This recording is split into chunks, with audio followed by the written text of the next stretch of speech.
आफ्नो परिवारको नाम राख। आमाले भन्छ बाबु के छ तेरो हाल खबर।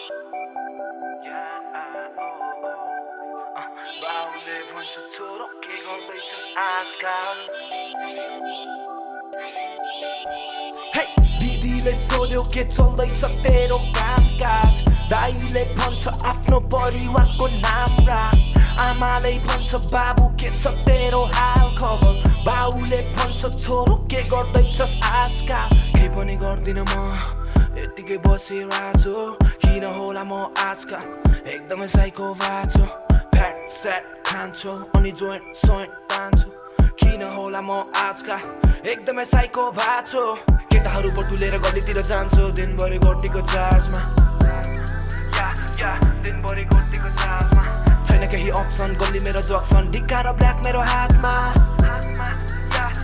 ढिक्का र ब्ल्याक मेरो हातमा।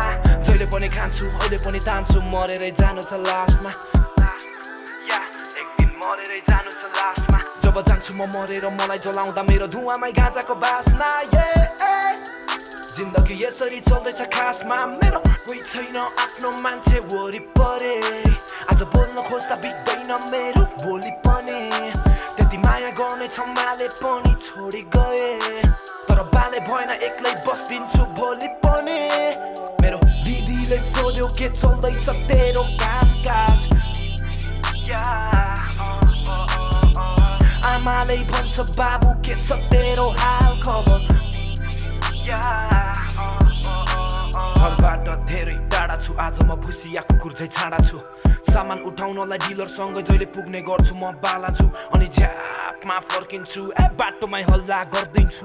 मुख छाड्दिन्छु रन्डीको बान डन्ठेसँगै जङ्गिन्छु। अनि समाउँछ मलाई च्याप्छु गोदै खान्छु मैले भ्याज भुज। मलाई खिसार्दै चौकीमा लगेर हान्छ टक्कै टाउकोमा ड्याम्पु। पारा मेरो त्यस्तै हो गई गुज्रेको म 3 वर्ष रिह्याब छिरै तर खै सुध्रेको। चाहना छ मलाई मेरो परिवार खुसी पार्न।